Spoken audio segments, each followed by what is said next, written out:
How's it going? My name's Adam. It's been a little while, but today we're going to be talking about the iPhone 11 Pro Max. I have been using this for over a year. Since August 2021, I've been using this phone, and it honestly has been like one of the greatest phones ever that I've ever used. Now, I've used Android phones in the past, and mostly I've actually used iPhones. I've only used Androids from about 2020 to about 2021, so about a year. And I wasn't too happy with a lot of the Android phones that I had. Now, the first phone that I had was a OnePlus 7 Pro, and the OnePlus 7 Pro was pretty good. It was the thing about the OnePlus 7 Pro is that it was special. It was different from a lot of other phones. It had a notchless display. It had a pop-up camera. It had a 1440p 90 hertz display. I mean, it was great. It was really bright. Not only that, I got it for a great deal. I got it for about $360. So really, really good deal, especially for everything that you're getting. Now, the thing is, with the OnePlus 7 Pro, I was a little bit not satisfied because, yes, even though it did have all these things, it didn't have the latest chipset. It didn't have the most amount of RAM, etc. So it wasn't fully satisfied. And eventually, I was like, I want to do something a little bit more interesting. I got a Galaxy Fold, which was not a good idea. Lasted a week. Then got a Redmi K30 Ultra. Had software problems after about probably 5 or 6 months of usage. Everything seemed over sharpened, and I didn't even realize this when I was about to sell it. I checked the back when I was opening up the phone case to take out the SIM card. The phone was cracked on the back, and I didn't even realize it, which is really disappointing because I was using a good case. I mean, and you'd think, if you used a good case, then it would, protect the phone, but it didn't. So, so now I have this phone, the iPhone 11 Pro Max.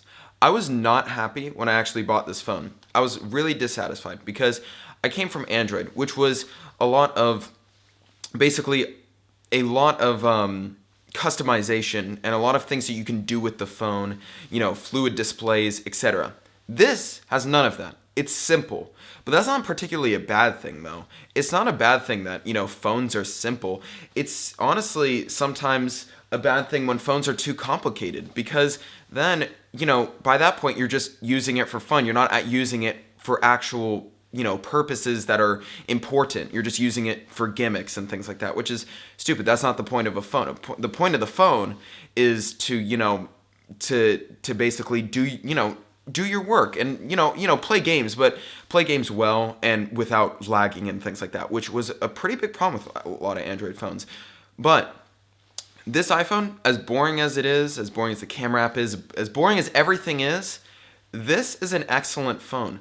Yeah, it doesn't have a 60 hertz display, but it's still a great display, and it's way brighter than the OnePlus 7 Pro, Redmi K30 Ultra, or Galaxy Fold was. It's fantastic. As you can see, I mean, it's bright, okay?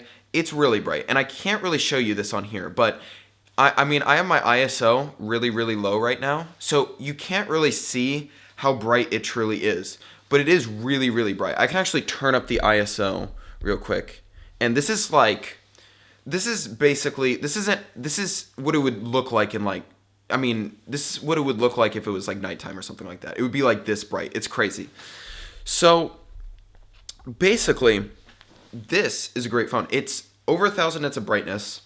Now, there is a couple of things that I am a little bit of annoyed about, and I'll just mention them now and maybe go into more detail about them later.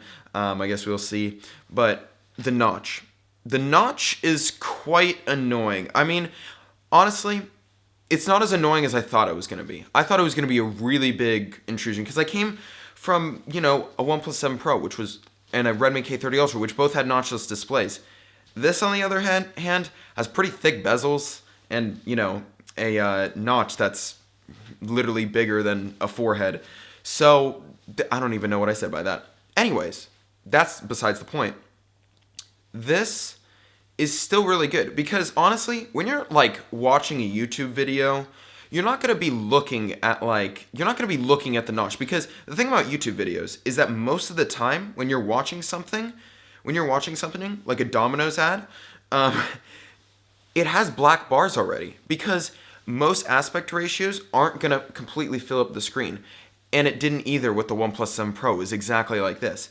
And a lot of the time, I mean, personally for me, I just watch a lot of YouTube videos and watch a lot of Netflix, and the aspect ratio makes the bezel basically go away, and the notch. So honestly, it's not a huge problem with me. And compared to the OnePlus 7 Pro and the Redmi K30 Ultra, the battery life is fantastic. Now, the OnePlus 7 Pro and Redmi K30 Ultra, actually, the Redmi K30 Ultra had pretty good battery life, honestly. The battery life probably got me about 5 hours, something like that. OnePlus 7 Pro probably got me 3 or 4, which isn't that good at all. Galaxy Fold, honestly, was probably the worst, even compared to the OnePlus 7 Pro. And I think the OnePlus 7 Pro had a lower battery. I think it's just Samsung's poor optimization, but that's besides the point. This is fantastic battery life. I can get 7 to 8 hours of screen on time if I'm not using some taxing apps. Some taxing apps that I noticed that you definitely have to watch out for, you should definitely bring like a portable battery or something with you, is apps like Google Maps, apps like sometimes like YouTube and Netflix. Mostly I noticed it with Netflix, but not really YouTube. I think there's better optimization with YouTube. Instagram, but one that is especially really draining of your battery is Snapchat. Snapchat absolutely destroys your battery on here. But to be fair, it does destroy your battery basically everywhere. I mean, on every single phone. There's not a phone that I've used that has good battery life if you're on Snapchat for several hours on end. So honestly, I'm not really complaining. This has a great battery. Another thing it's really good at, but I'm not 100% impressed, but I'm pretty impressed by, is the cameras. Now, the camera app overall is pretty simple, and it's not that interesting, and that's what I'm a little bit disappointed by. However, the photos with editing is excellent. Let me say that again. The photos with editing are excellent. The photos by itself are meh. It's because Apple's optimization, basically Apple's editing is very raw, like post-processing. The processing after taking a photo, it's very raw, it's very bland. If I take a photo right now, it won't look as nice as something like a OnePlus 7 Pro, even though the camera is significantly better than the OnePlus 7 Pro.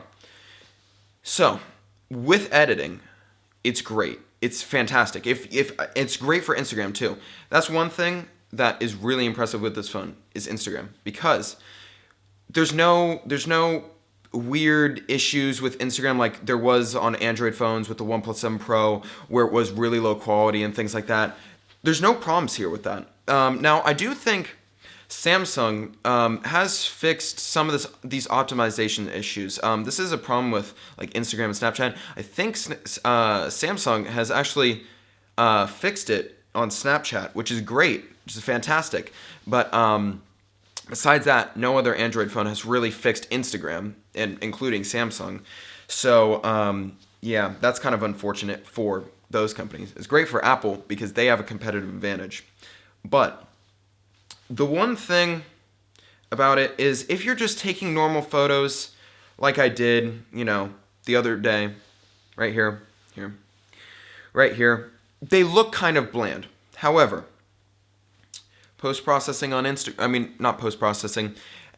Instagram, after editing it, it looks fantastic. And that's what I like about it. It looks very colorful after editing, just how I like it.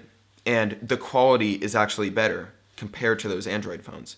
So not only when you're editing it, you don't lose any quality, but you also get the color that you want. Now, everyone has their own preference in color. Some people like it more natural, and the iPhone is definitely much more natural. One thing that I did notice is that a lot of the photos are somewhat over-sharpened. It's not crazy over-sharpened. I noticed it a lot more on the Galaxy Fold. The Galaxy Fold, it's terrible. The over-sharpening, especially on the Galaxy Fold, not on other Galaxy phones, but especially on the Galaxy Fold, really bad over-sharpening. Just terrible. Way too over-sharpened. Everything looks like it's just like, when you go on the editing software and you press edit and then you turn up the sharpness to like 100%. That's what it's like on the Galaxy Fold. Here, that's not really the case. It's like, it's fine. It's not, if you look at it, yes, it is over-sharpened, but it's not crazy over-sharpened, okay? It's not terrible. It's fine. So, what else is there to talk about? The chip. The chip is fantastic. It's super fast. It's super fluid. That doesn't mean that I don't have lags or bugs or anything like that. There definitely is bugs and lags in the software. I've had crashes a couple of times on iOS 16. iOS 16 overall has been great though. There's been much more customization, which makes me feel like I don't need an Android phone. And, with this, I think I'm going to, keep my iPhone 11 Pro Max for a while. Except for one thing. The storage. The storage is meh. It's okay. It's not great because I have 64 gigabytes. So, yeah, it's not too great. However, overall, it's an excellent phone. It's great value for money. It's totally worth it. And I totally recommend you buying it. You can get it for about $300. Anyways, guys, thank you so much for watching. I'll see you guys in the next one.